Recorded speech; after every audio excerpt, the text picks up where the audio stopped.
Je reviens sur la pratique du français, cette fois-ci dans le domaine de la conversation et du débat. Vous savez que les gens, parfois, disent « ne me coupez pas la parole, je n'ai pas terminé » ou je ne sais quoi. Le débat à la française laisse une certaine liberté d'interpénétration, et pourrais même parler d'une sorte de chant choral.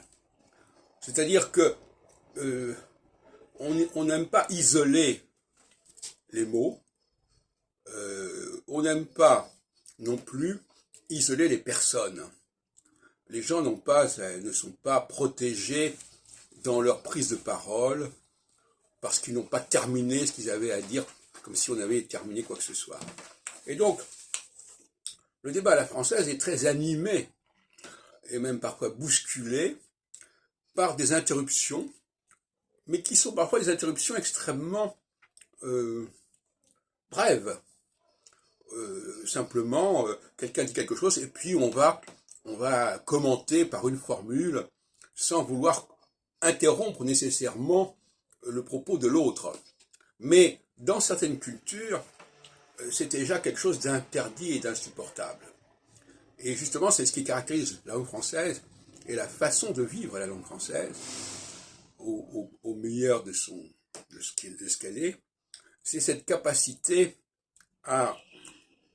d'interpénétration, d'enchevêtrement des propos, de communion entre les discours des uns et des autres, et non pas de séparation rigide, toi tu parles, après je parle, etc. Et ça me paraît essentiel, et ça va dans le sens, dans la logique de ce que j'ai dit jusqu'à présent, à savoir que les mots ne sont pas sacrés, que le sens des mots n'est pas figé, qu'il peut varier de toutes sortes de façons, de la même façon que la prononciation des mots n'est pas non plus figée, et qu'elle peut également varier de toutes sortes de façons, parce qu'on peut, comme dans l'interprétation musicale en fin de compte, hein, on peut très bien donner un rythme à la phrase en mettant certaines notes, en raccourcissant certaines notes, en allongeant certaines notes, etc.